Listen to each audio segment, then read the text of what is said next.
हाँ भाई देखो, अपन नेक्स्ट पढ़ रहे वो ये चौहान। चौहान कौन से? रणथंभौर के चौहान। कोई खास चीजें हुई नहीं है, ध्यान रख लीजिएगा, ठीक है।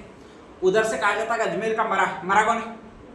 पृथ्वीराज चौहान। पृथ्वीराज चौहान का एक बेटा और है, उसका नाम है गोविंदराज थर्ड या गोविंद थर्ड, ठीक है, ध्यान रख लीजिएगा। इसको स्पेशली कहा जाता है गोविंदराज ही कहा जाता है। क्या कहा जाता है? गोविंदराज। वो कुतुबुद्दीन ऐबक के पास गया, क्योंकि अजमेर का गवर्नर अभी कौन है भाई आपके?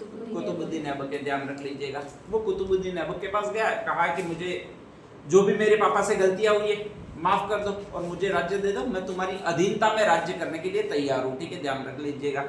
कुतुबुद्दीन ऐबक को हमेशा डर लगा रहा कि बाई चांस ये अजमेर ज्यादा पावरफुल हुआ तो बहुत ज्यादा वापस दिक्कत आ जाएगी, तो उसने कहा जाता है कि तू मेरी अधीनता स्वीकार करता मैं तेरे को अजमेर तो नहीं दूंगा, लेकिन एक दूसरा किला दे देता हूँ जिसको रणथंभौर कहा जाएगा। क्या कहा जाएगा? तो वहां पर तू जा और वहां पर कहा जाता है कि राज कर, ठीक है। तो कहा जाता है कुतुबुद्दीन ऐबक ने इसको दे दिया पृथ्वीराज चौहान के पुत्र को, वही आपका रणथंभौर दुर्ग दिया है। और यहीं से एक वंश की नींव पड़ी है जिसको कौन सा वंश कहा जाता है भाई आपके? रणथंभौर का चौहान वंश कहा जाता है। इसकी स्थापना इसने की है, पृथ्वीराज के पुत्र ने। किसने की है? गोविंदराज ने की है, ठीक है, ध्यान रख लीजिएगा। और कहा जाता है जैसे ही इसने इसकी स्थापना की तो वहां पर चौहान वंश पुनः शुरू हुआ। इसका बेटा शासक बना, इसके बेटे का बेटा शासक बना, ठीक है। यहाँ तक नॉर्मली चलता रहा, किसी ने भी स्वतंत्रता की घोषणा नहीं की। स्वतंत्रता की घोषणा की वो इसने की है। किसने की है भाई आपके? जेतरा सिंह चौहान ने स्वतंत्रता की घोषणा की है, ठीक है। पहले ये दिल्ली के अधीन नहीं थे, दिल्ली के अधीन थे, इसका मतलब दिल्ली वाले कभी आक्रमण नहीं करेंगे। तो इधर से कहा जाता है नया बना जेतरा सिंह चौहान, ये हमीरदेव चौहान का पिता, ध्यान रख लीजिएगा। उधर से एक और बनता है ज नाम से ही, उस राजा का नाम है जलालुद्दीन खिलजी। कौन सा नाम है? जलालुद्दीन खिलजी। ये अलाउद्दीन जो खिलजी है उसका चाचा है, ध्यान रख लीजिएगा। नाम कौन सा भी आपके? जलालुद्दीन खिलजी है। तो इधर से कहा जाता है दिल्ली में नया शासक बना जलालुद्दीन खिलजी, अपने रणथंभौर में नया शासक बना वो जेतरा सिंह चौहान है। ये थोड़ा इतना ज्यादा बूढ़ा हो चुका था, ज्यादा युद्ध में वगैरह बूढ़ा आदमी को इंटरेस्ट नहीं होता है, ठीक है, क्योंकि उसको लगता है जीवन में अब जीना ही कितने साल है, 2 4 8 साल मुश्किल से निकलेंगे और उसमें भी युद्ध करो और कभी मर गए तो फिर यूं।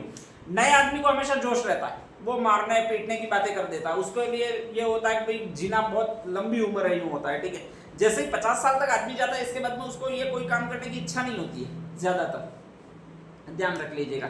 50 साल के आप हो जाओगे इसके बाद आपको भी इच्छा नहीं होगी, ठीक है। इसके बाद आपको कभी बीपी हो जाएगी, कभी शुगर हो जाएगी, डॉक्टर कहेगा मीठा खाना ही नहीं है, तो ऐसी कंडीशन में आपको यही लगेगा खाना खाने तो मिलता है नहीं, काम करके क्या करना है, तो तब आप आराम करने की ज्यादा कोशिश करोगे, जैसे तैसे जिंदगी निकल जाए, काम करने की ज्यादा कोशिश करोगे नहीं। अभी आप काम करने की जो कोशिश करोगे, ध्यान रख लीजिएगा। तो कहा जाता है कि ऐसी कंडीशन में कहा जाता है जलालुद्दीन खिलजी है वो आपके ऐसा ही है, बूढ़ा शासक है, और उसी के काल में इसने घोषणा कर दी है जेतरा सिंह चौहान ने। कहा जाता है कि इसके सेनापति है बहुत ज्यादा, और उनमें से 2 सेनापति फेमस है, जिसमें से एक का नाम उलुग खान है, एक का नाम नुसरत खान है। कौन कौन से? उलुग खान और नुसरत खान, ध्यान रख लीजिएगा। कहा जाता है कि जलालुद्दीन खिलजी है उसको उलुग खान और नुसरत खान ने बहुत ज्यादा चढ़ाया, तो ऐसी कंडीशन में कहा जाता है कि ये सेना लेकर यहाँ पर आया। जेतरा सिंह चौहान ने तब तक रणथंभौर दुर्ग की बहुत अच्छी मरम्मत करवा दी है, मतलब बाटे वगैरह बना दिए, दीवारें ऊंची ऊंची बना दी है, ऐसा सब कुछ कर दिया है, ठीक है। इनके पास अभी तोपे वगैरह आई नहीं है, तोपे पहली बार लाएगा वो बाबर लाएगा, और वो 1500 ईस्वी में लाएगा। कब लाएगा? 1500 ईस्वी में। तो स्वाभाविक है तोपे अभी है नहीं, मतलब दीवार को वगैरह ये तोड़ नहीं सकते, दीवार को तोड़ा नहीं जा सकता। इनके पास दुर्ग में घुसने का एकमात्र उपाय यही है कि वहां पर गेट लगा होता है, गेट पर कीलें लगी हुई है, ठीक है, उस पर हाथी के सिर से वार करवाए और गेट टूटे और अंदर घुस जाए, ये सारा इनका सिस्टम है, ध्यान रख लीजिएगा। तो जलालुद्दीन खिलजी वहां से आक्रमण करने के लिए आता है। आक्रमण इसलिए करना है क्योंकि इसने क्या करने की घोषणा कर दी है? स्वतंत्रता की घोषणा कर दी है। अगर ये उनके अधीन ही रहता तो वो आक्रमण नहीं करता। तो ऐसी कंडीशन में इस दुर्ग को वो जीतने के लिए आ रहा है, और जैसे ही जीतने के लिए आ रहा है तो कहा जाता है चारों ओर से घेर लेता है और आक्रमण कर देता है, ठीक है। जेतरा सिंह चौहान बड़ा चालाक है, वो जानता है कि हाथियों से ये आक्रमण करेगा, और हाथियों से आक्रमण करेगा तो कहा जाता है हाथियों को मुझे वापस भेजना होगा या फिर उनको पीछे हटाना होगा, और इनको पीछे हटाने के लिए उन पर वार करना होगा, और वो वार करना होगा वो पत्थरों से वार करना होगा। किससे?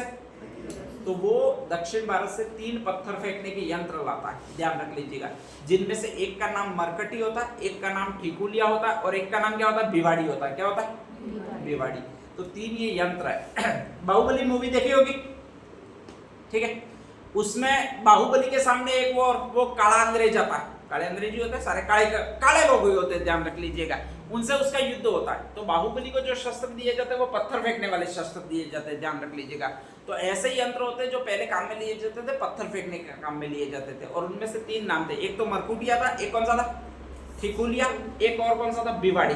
मरकटी, ठिकुलिया और बिवाड़ी, ये 3 शस्त्र होते हैं, ध्यान रख लीजिएगा, ठीक है। और बी से बिवाड़ी है, म से मरकुटी है, तो इस शब्द बनता है इन दोनों को मिलाकर वो भीम। मतलब बड़े पत्थर होते थे वो फेंकते थे, हाथियों पर जाकर गिरते थे, हाथी वहीं पर मर जाते थे अगर माथे में लग गए, इतने बड़े पत्थर फेंकते थे, ध्यान रख लीजिएगा, ठीक है। जिससे हाथी पास में नहीं आ पाते थे। कहा जाता है कई सालों तक इसने घेरा डाले रखा। किसने डाले रखा, आपके जलालुद्दीन खिलजी ने, ठीक है।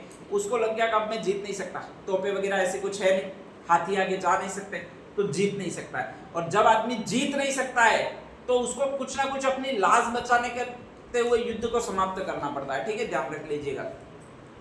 तो उसने अपनी लाज बचाते हुए एक शब्द, एक लाइन बोली कि मैं ऐसे 10 दुर्गों को मुसलमान के एक बाल के बराबर भी नहीं समझता हूँ, ठीक है, लेकिन मैं मेरे सैनिकों का रक्त जो है वो बहाने का आदी नहीं हूँ और इसलिए वापस लौट रहा हूँ। तो एक सेंटेंस बहुत आता है कि मैं ऐसे 10 दुर्गों को मुसलमान के एक बाल के बराबर नहीं समझता, लेकिन मेरे सैनिकों के रक्त बहाने का मैं आदी नहीं हूँ, इसलिए यह युद्ध समाप्त कर रहा हूँ। ये कौन से दुर्ग के बारे में कहा था? तो दुर्ग कौन सा मैंने बताया अभी, रणथंबोर दुर्ग। कहा किसने? जलालुद्दीन खिलजी ने, ठीक है। और यहाँ से वापस लौट गया, ध्यान रख लीजिएगा। जयद्रथ सिंह चौहान यहाँ पर स्वतंत्रता पूर्वक राज किया और फिर बाद में कहा जाता है 1296 ईस्वी के आसपास इनकी मृत्यु हो गई। और जैसे ही इनकी मृत्यु हो गई तो नेक्स्ट सेनापति बना, नेक्स्ट सेना नायक बना या नेक्स्ट राजा बना, वो इनका पुत्र बना। इन्हीं का पुत्र है, उसी का नाम है हम्मीरदेव चौहान। कौन सा नाम है? हम्मीरदेव चौहान, ठीक है। तो इतना लिखवा देता हूँ, एक बार लिख दीजिएगा फिर हम